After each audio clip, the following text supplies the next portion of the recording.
Je suis Aude de Villerocher, fondatrice du réseau Soignants dans le monde.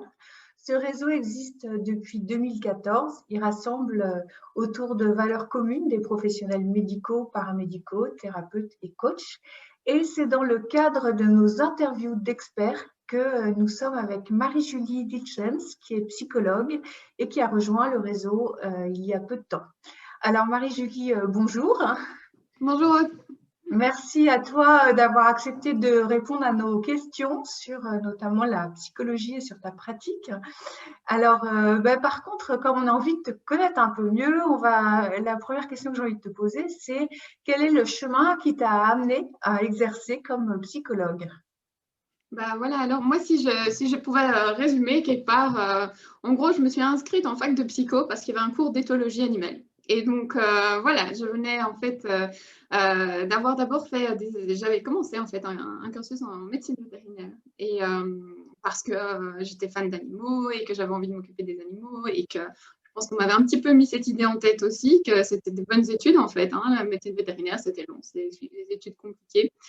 Et en fait, ce qui s'est passé, c'est que en fait, ces études de médecine vétérinaire qui étaient censées me procurer le plaisir de m'occuper d'animaux et de chevaux et compagnie m'ont complètement fait délaisser en fait ma passion, mon hobby, le fait d'être avec les chevaux en fait. Et donc à ce moment-là, ça ne me convenait plus parce qu'il n'y avait plus l'équilibre qu'il me fallait non plus dans les études et de l'autre côté, ce qui me donnait tellement d'énergie.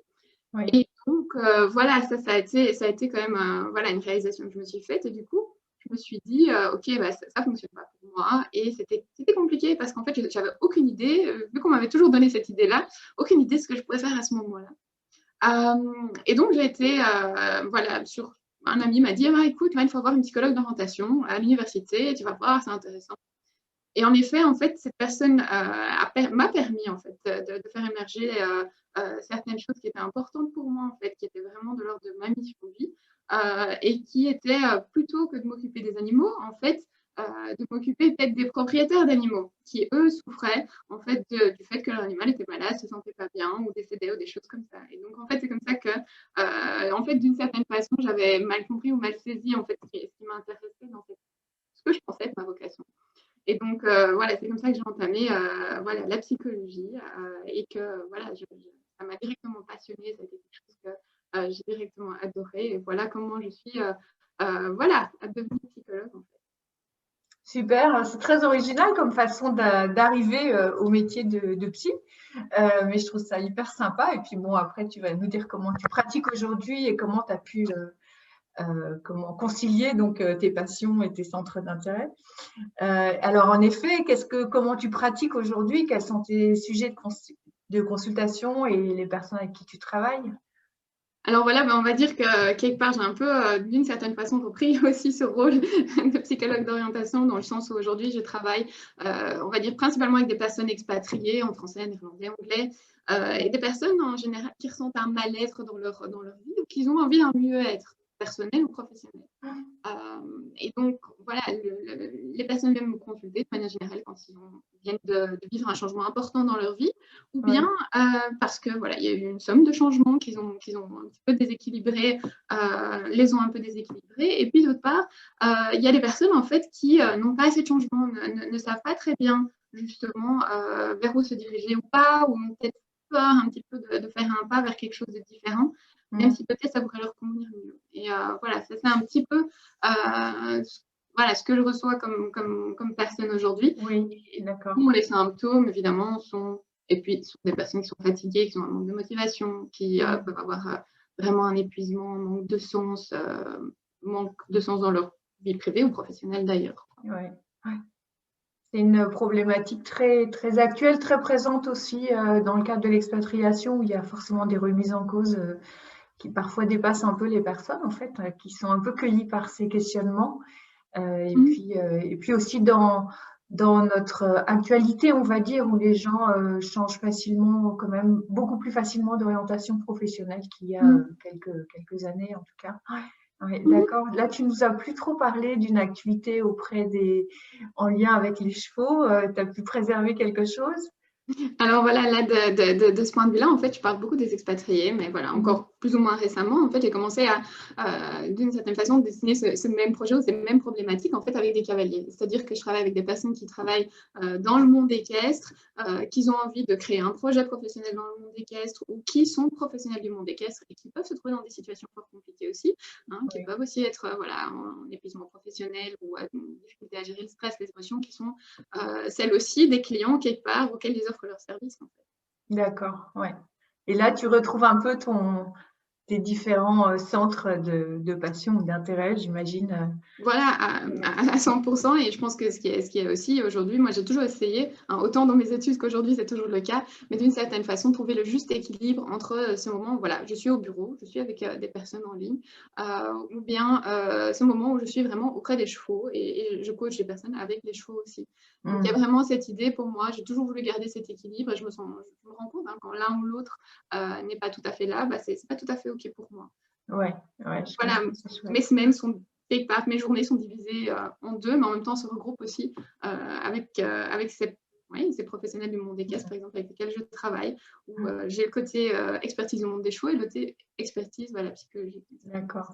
C'est vraiment inspirant ce que tu dis parce que ça montre qu'il y a des voies possibles et avec des associations qui finalement se font en fonction de qui on est soi et de ce à quoi on aspire et que ça rencontre d'autres demandes et d'autres besoins qui collent, ça c'est sûr. Alors, quelles sont les approches que tu utilises dans ton activité là? Dans tes Alors, activités, je devrais dire. oui, mais on va dire que quelque part, l'approche que j'utilise et les outils que j'utilise s'appliquent tant à l'un qu'à l'autre, on va dire ça comme ça. Moi, ce que j'utilise ou ce que j'aime bien utiliser ou la façon dont je me définis aujourd'hui, c'est une approche intégrative Oui, avec vraiment une composante psychocorporelle très importante aussi. oui.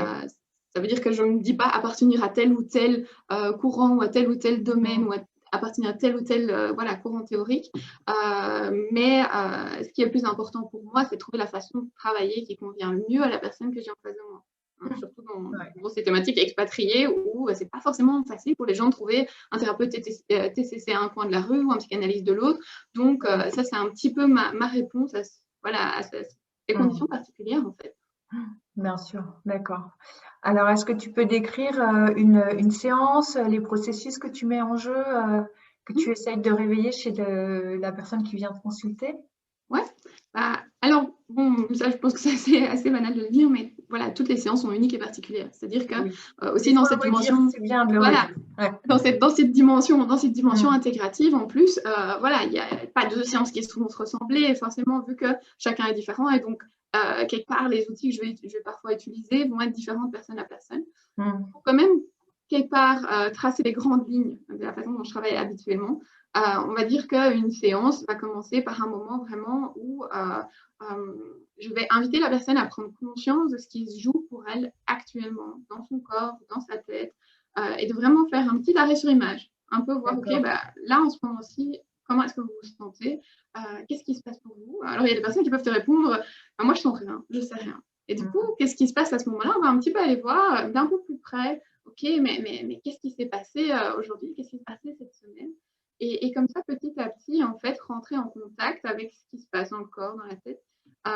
Et petit à petit, moi, je vais voir quels sont les fils importants que je pourrais aider la personne quelque part à explorer.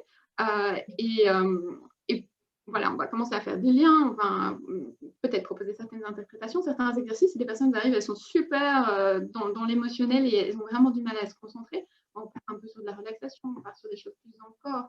De façon à pouvoir libérer de l'espace et que la personne se sente bien, qu'elle se sente vraiment accueillie dans sa façon d'être aujourd'hui. Si j'ai des personnes qui viennent avec une liste de choses qu'elles aimeraient travailler, très bien, on va partir de là, on va voir pourquoi c'est important pour elles de venir avec ça aujourd'hui. Et donc, on travaille, il y a vraiment le centre quelque part de la session qui est le travail, où aussi il peut m'arriver d'expliquer certaines choses, certains mécanismes psychologiques, si je sens que ça peut être utile pour la personne pour mieux comprendre ce qui lui arrive. On va un petit peu voir la façon dont elle réagit à une situation aujourd'hui, en quoi est-ce que ça peut être lié à certaines blessures, à certains schémas qu'elle a pu connaître auparavant, certaines expériences ou son éducation, pour un petit peu démêler qu'est-ce qui est le vécu actuel et qu'est-ce qui est lié au passé, pour ensuite petit à petit mettre en place voilà, des outils, des petites choses qui vont l'aider à identifier, à mieux s'observer, à mieux observer ce qui rentre en compte. Et en général, voilà, la séance, quand elle se clôture, ce qu'on fait aussi, c'est on prend un instant, on prend du recul, on revient dans le corps, on revient dans le moment où on a été. Parfois, on peut aussi faire un peu des exercices de tapping ou quoi, si la personne elle a eu beaucoup d'émotions pendant la session.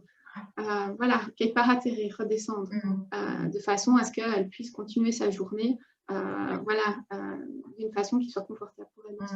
Est-ce que comme moi, tu préviens parfois tes consultants qu'ils seront peut-être un petit peu bousculés après la séance et un peu fatigués?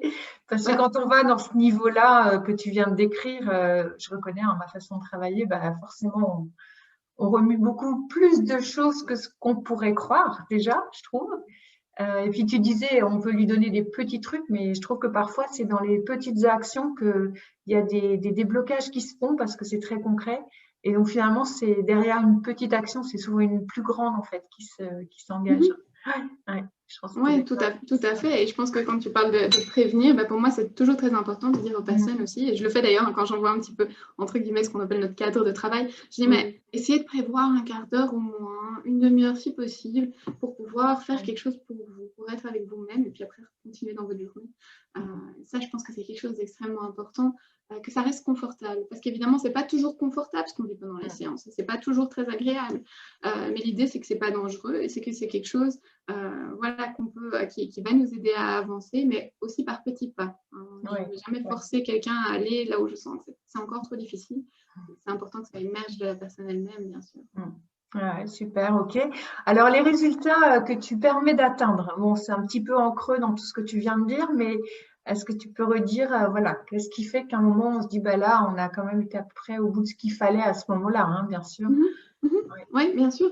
Alors, pour moi, les résultats, déjà, c'est, contrairement à ce que beaucoup de personnes pourraient attendre, ce n'est pas une solution toute faite. Pardon, je n'ai pas entendu. Ce n'est pas une solution toute faite. Ah oui, bien sûr. C'est-à-dire que c'est une solution quelque part qui va émerger de ce que la personne sait déjà. Donc, il y a un savoir qu'elle a en elle. Et l'idée, c'est de faire émerger de quelque part qu'elle puisse l'observer, qu'elle puisse voilà, mieux se connaître.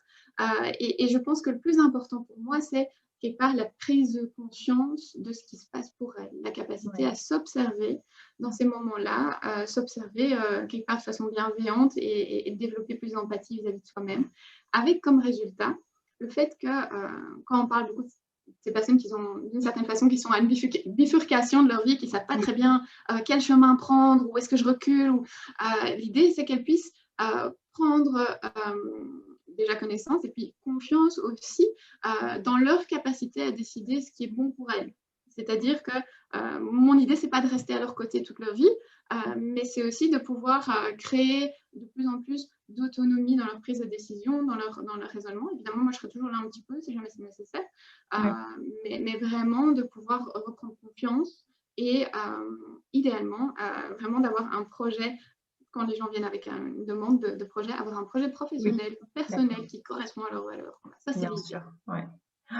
Alors, bon, tu as donné pas mal de choses. Souvent, voilà, pour les personnes qui nous écoutent, avoir un exemple concret, ça leur parle. Donc, peut-être tu peux nous raconter l'histoire d'une personne, bien sûr, avec son anonymat, mais quelque chose qui va être très concret pour les gens qui nous écoutent, du coup. D'accord. Ben, on va l'appeler Anna.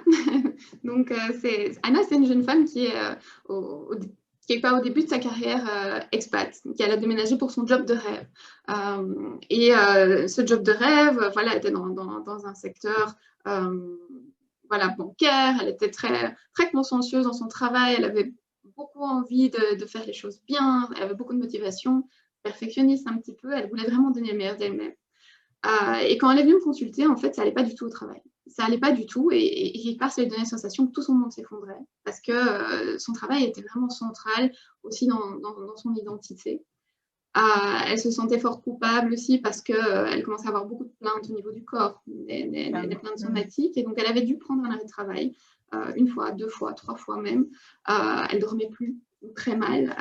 Elle avait commencé à avoir du stress, commençait à prendre des médicaments, des choses comme ça. Alors, parfois, ce n'est pas toujours aussi extrême, mais là, c'était quand même assez impressionnant.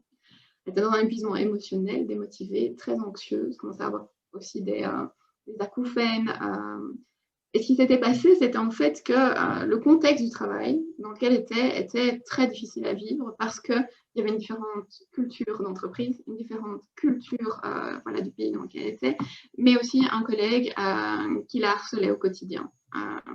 Et un beau tableau là, dis donc. Voilà, donc ce sont des choses qui arrivent, et de par le fait aussi que les personnes parfois se sentent étrangères, ben, elles ont parfois plus de mal aussi à dire non ou quelque part à s'affirmer aussi dans le fait que ça ne va pas dans une situation. D'autant qu'elle était vraiment là en train de vivre son rêve, et donc elle n'avait pas envie de croire que ce n'était pas possible de rester là. Alors, qu'est-ce qu'on a fait en fait? D'abord, pris un moment déjà pour s'autoriser à s'arrêter. S'autoriser à s'arrêter et dire ok, mais c'est bon, c'est très difficile, ça ne va plus. À chaque fois qu'elle essayait de retourner au travail, c'était un jour ou deux, elle était très anxieuse. C'est arrêté. Et on a travaillé vraiment petit à petit pour qu'elle, déjà, au niveau, elle arrive à se relaxer, à revenir un peu avec les pieds sur terre, prendre soin des blessures qui avaient été causées par toute cette situation-là aussi. Vraiment prendre le temps de se soigner d'abord, de se faire du bien.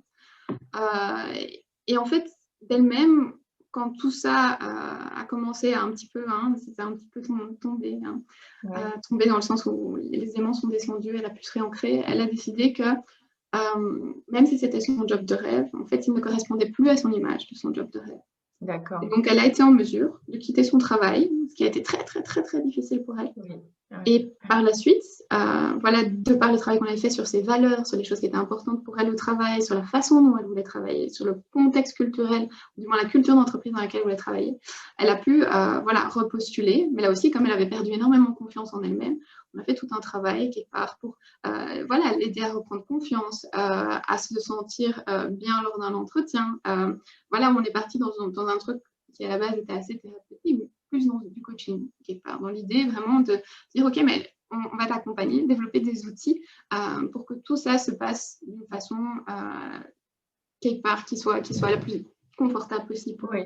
Aujourd'hui, elle a un nouveau travail dans lequel elle se sent mieux parce que les valeurs de l'entreprise lui correspondent beaucoup mieux. Et de temps en temps, voilà, on va dire, il y a quelques difficultés qui reviennent parce qu'elle a toujours peur des conflits, peur des collègues qui font du bruit aussi. Et aujourd'hui, voilà, elle a appris quelque part à mettre aussi ses limites, ses frontières, à se respecter elle-même, à aller communiquer beaucoup plus rapidement avec la hiérarchie quand quelque chose se passe mal, et à demander de l'aide aussi dans des situations qui sont difficiles pour elle. Et petit à petit, en fait, toutes ces plaintes somatiques oui, c'est ce que j'allais te demander. Voilà. Comme quoi, tout est vraiment très imbriqué, et parfois, il faut un peu oser prendre le taureau par les cornes pour aller démêler tout ça, en effet. D'accord, merci à toi pour cette belle histoire, ce bel exemple. Alors, tu exerces en ligne, ça je pense que tu vas le confirmer. Comment et pas seulement, j'imagine que tu exerces aussi en présentiel. Comment Oui, vas-y. J'exerce aussi en présentiel, oui. Bon, maintenant, évidemment, avec les temps dans lesquels on vit, moins qu'avant, d'une certaine façon. Et l'idée, quelque part, de travailler en ligne, c'est que, voilà, moi-même, je suis expat, je bouge. Les gens dans les vies expatriées ont tendance à bouger, parfois plus vite que prévu. Et l'idée, c'est de pouvoir créer aussi un lien qui soit toujours... Il y a toujours la possibilité de faire exister ce lien, quelque part, de rester en lien malgré les déménagements, malgré les confinements, malgré les quarantaines, malgré tout ce qui se passe pour l'instant aussi. Et quelque part, de ne pas devoir, si on n'en ressent pas le besoin, vivre encore une séparation de plus avec la personne, quelque part, qui nous a accompagnés, qui nous a aidés à nous sentir bien. Et ça ne veut pas dire que ça nécessite une session toutes les semaines. Parfois, j'ai des personnes que je revois tous les 3 mois pour faire un petit peu. Tu t'adaptes à leurs demandes et voilà, à leur rythme, en effet. D'accord, c'est super, très bien, super intéressant. Bon, alors voilà, on a parlé de ta pratique, tout ça, et moi, j'ai encore une curiosité, c'est de savoir qu'est-ce qui t'a amené à rejoindre le réseau Soignants dans le monde. Alors, moi, déjà, j'étais très contente, en fait, d'apprendre à connaître ce réseau.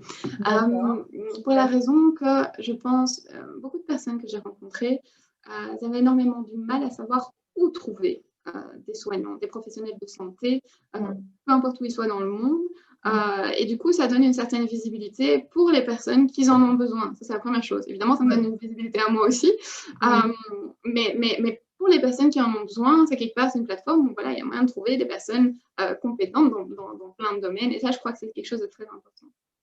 Moi, personnellement, c'était important aussi de faire partie de quelque chose, faire partie d'un réseau, de pouvoir faire des rencontres avec des professionnels de santé paramédicale, de pouvoir verbaliser, partager notre expérience aussi, parce qu'on vit des expériences similaires, même si elles sont différentes dans le sens où on vit dans des pays complètement différents ou quoi. Mais c'est vrai que moi, je travaille principalement seule.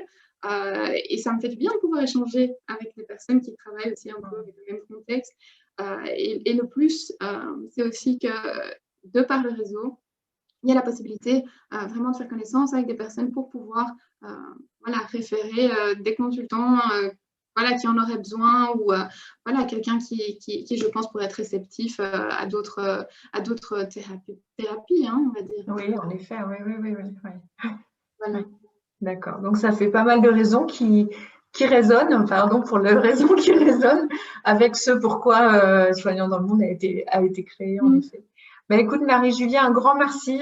C'était vraiment très intéressant. On avait l'impression d'être la petite souris un peu dans ton cabinet, de savoir comment tu fonctionnais. Je vous remercie à tous de nous avoir écoutés. Pour contacter Marie-Julie, vous pouvez vous connecter sur le réseau Soignants dans le monde. Vous aurez sous la vidéo l'adresse du site, hein, soignantsdanslemonde.com, et vous pourrez aussi découvrir le contenu de ce réseau et les autres personnes qui sont présentes, voilà, pour satisfaire votre curiosité ou répondre à un de vos besoins.